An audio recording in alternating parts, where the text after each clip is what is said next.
Информациите стигнуваат до вас.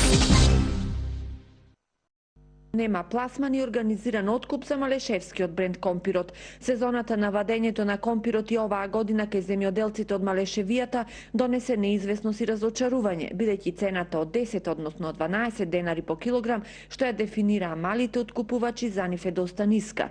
За Живко од Владимирово, со оваа цена не може да се покријат трошоците, а не да има заработувачка. Годинава од нивата очекува да собере 50 тони компири, но не знае дали ќе има среќа да ги продаде.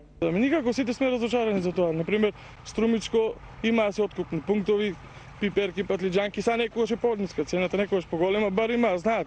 А кај нас не е сигурно, ако се продаде, са продаде, ако не чекаме после зимото, па пролетта, после пролетта го фрлаш.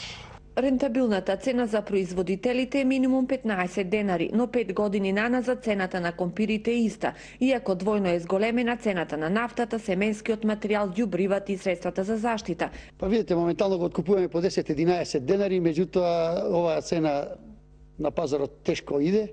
Па брендот на Малешевијата најверојатно и оваа година ќе заврши на македонскиот пазар, бидејќи во Европската унија најверојатно нема да може да се извезува. Треба да се преземат некои мерки да понатаму се инвестира во нашето подречје, како во инфраструктура, значи во системи за наводнување, да се добиваат поголеми приноси, за да може производителот да има поголем приход. Поради сушата, приносите годинава ќе бидат помали, сепак се очекуваат до 5000 тони малешевски компир.